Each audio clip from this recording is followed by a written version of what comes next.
Servus Fotofreunde! In der Gruppe Ich bearbeite dein Bild 2.0 auf Facebook waren so viele Color Splash Anfragen, dass ich dazu ein Video mache und wie genau das mit PicsArt funktioniert, so ein Bild in Color Splash zu bearbeiten, das zeige ich euch jetzt.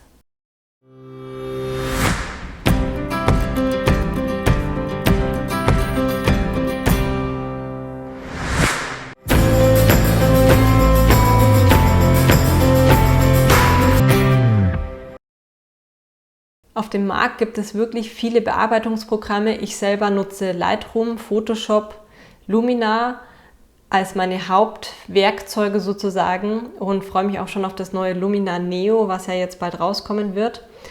Ein kostenloses Bearbeitungsprogramm, zumindest mit vielen kostenlosen Funktionen. Ganz kostenlos ist es nicht. Es gibt eine Gold-Mitgliedschaft, ist PicsArt. Und PicsArt habe ich schon vor vielen, vielen Jahren das erste Mal entdeckt, auch auf dem Handy, und es kann wirklich viele schöne Sachen relativ schnell machen und eines davon ist das sogenannte Color Splash. Also wenn man zum Beispiel einen Hund hat oder ein Porträtbild, dieses dann umzuwandeln, auszuschneiden in ein Color Splash, also mit einem farbigen Hintergrund, das ausschaut wie sozusagen eine geplatzte Farbbombe in dem Sinn.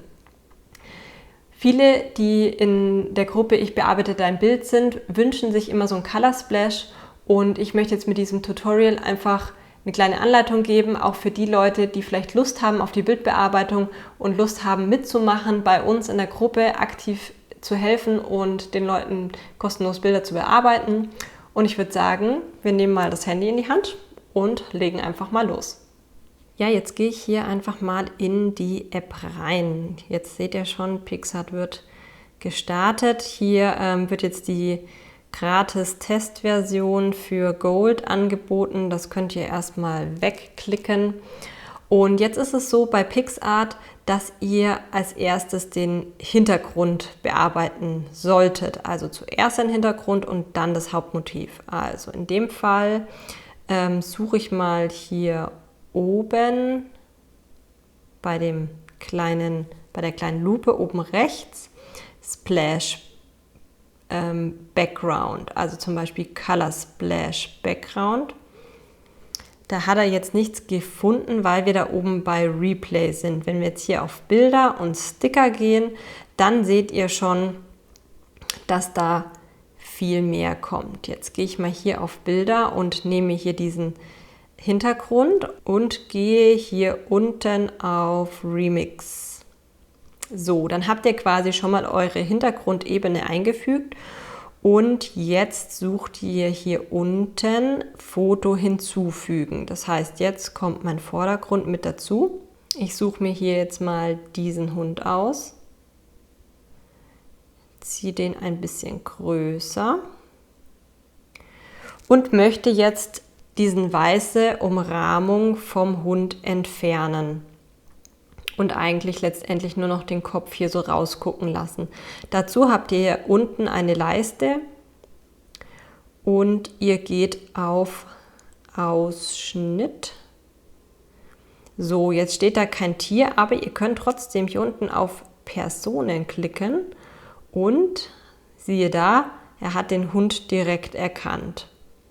Jetzt kann man sich eine Vorschau anzeigen lassen und dieses jetzt bei Bedarf einfach nochmal ein bisschen bearbeiten. Ihr könnt unten zwischen wiederherstellen und löschen hin und her wechseln. In dem Fall möchte ich löschen, ziehe mir mit beiden Fingern gedrückt den Hund ein bisschen größer und bearbeite hier hoch. Das ist ein kleiner Zacken, das ist auch nicht so ganz einfach. Ihr seht schon, es wird dann schon, wenn man rauszoomt, ein bisschen besser. Hier diesen Rand und da, wenn das jetzt zu viel war vom Ohr, dann könnt ihr oben in der Mitte auf diesen Pfeil zurückgehen und das rückgängig machen und dann hier nochmal auch wieder rückgängig, genau, wenn man mit zwei Fingern das aufzieht, das ist immer ein bisschen schwierig, hier einfach nochmal sauber dran entlang arbeiten.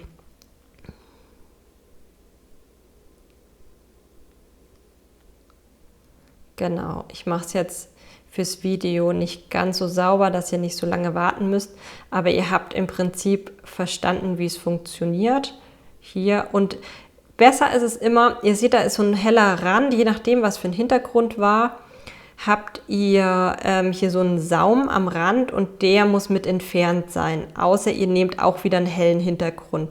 Wenn ihr einen hellen Hintergrund habt, dann ist es natürlich egal, weil dann sieht man das im Prinzip nicht. Aber wenn ihr eben keinen hellen Hintergrund habt, auch jetzt da bei den Füßen, die möchte ich aber nachher noch ein bisschen wegmachen, ist nicht so schlimm, dann müsst ihr da halt relativ sauber arbeiten. Jetzt geht ihr oben auf Speichern. Und zack, schon ist er ausgeschnitten. Wenn ihr jetzt noch so Sachen wie die Füße weg retuschieren wollt, könnt ihr oben in der Mitte wieder auf diesen Radiergummi gehen. Und jetzt einfach auf Löschen und hier unten die Beine ein bisschen wegpinseln. Wenn ihr nochmal auf Löschen tippt, öffnet sich ein weiteres Feld. Da könnt ihr Größe, Deckkraft und die Härte einstellen. In dem Fall passt die Größe, die Deckkraft ist jetzt ein bisschen zu stark.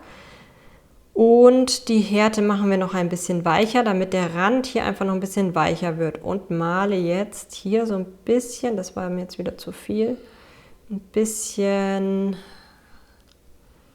noch hier unten mit dazu, ein paar auch ein bisschen. So, das gefällt mir ganz gut. Dann drücke ich auf den Haken oben und jetzt kann ich das auch noch mal ein bisschen verschieben, sodass es hier schön reinpasst. Jetzt ist mir der Hund noch ein wenig zu dunkel. Das kann ich unten bei Schatten anpassen, noch ein bisschen anpassen. Die Helligkeit einen Ticken nach oben. Ja, das passt eigentlich ganz gut. Und oben rechts wieder auf Anwenden. Dann könnt ihr, wenn ihr damit zufrieden seid, oben rechts auf Anwenden klicken und wenn ihr möchtet, zum Beispiel den Namen des Hundes noch hinzufügen. Zum Beispiel, wenn er jetzt Balu heißt, könnt ihr Balu hinzufügen, auch noch wählen, wo es sein soll. Das könnt ihr zwar hinterher noch verschieben, aber dann habt ihr es schon mal da in der Nähe. Wenn ihr jetzt auf OK geklickt habt, könnt ihr hier unten die Farbe noch verändern. Das heißt, ich würde jetzt gern hier irgendeine schöne Farbe, die dazu passt. Vielleicht irgendwas auch in diesem lila oder Grünton. Wenn ihr den Ton jetzt genau den Ton aus dem Bild haben möchtet, gibt es ganz links hier so eine Pipette. Auf die drücke ich mal und dann könnt ihr hier die Farbe auswählen. Und schon ist die Farbe genau in der gleichen Farbe wie auch das Bild, was immer sehr schön ausschaut. Wenn ihr jetzt hier diese kleinen Knöpfe anfasst, könnt ihr auch den Schrift so senkrecht machen oder eben normal. Ich zeige es euch jetzt mal, wie es so senkrecht ausschaut, mit diesem kleinen Pfeilen rechts unten die Schrift nochmal verändern. So sieht es doch ganz schön aus. Und oben auf Anwenden. Genau, wenn ihr jetzt hier oben auf Weiter geht, dann könnt ihr dieses Bild speichern, Foto herunterladen, speichern und somit ist es gespeichert. Manchmal sieht das beim Speichern ein bisschen anders aus und ihr müsst gucken, ob es funktioniert oder ob euch die Gold-Mitgliedschaft angezeigt wird, wie hier jetzt. Es ist jetzt auch nicht so viel Geld, 36,99 € jährlich, ist günstiger als die 3 € monatlich. Ihr könnt es aber auch wieder kündigen, wenn es euch nicht gefällt. Und falls jemand dabei ist, der es gern kaufen möchte, habe ich für euch auch noch einen Link. Den würde ich euch mal unter dem Video platzieren, wo ihr dann auch euch nochmal alles durchlesen könnt und die verschiedenen Mitgliedschaften anschauen. Aber es geht eben auch bis zum gewissen Grad ohne diese Mitgliedschaft. Wenn euch dieses Video gefallen hat, freue ich mich sehr über das Abonnieren meines Kanals, damit du kein Video mehr verpasst. Und ja, demnächst geht es weiter mit einem Video über Lumina Neo. Das soll ja in nächster Zeit rauskommen. Ich bin schon sehr gespannt. Wer gerne was zu Lumina 4 wissen möchte und zu AI, gerade zu AI habe ich ein längeres, größeres Video gemacht. Der kann doch gerne mal in meine Videos reinschauen. Und es gibt auch einen Rabattcode Janina10 für die Lumina AI Benutzer. Ist ein super Programm, ich nutze es selber sehr gerne und viel Spaß dabei beim Ausprobieren. Bis zum nächsten Mal, eure Janina.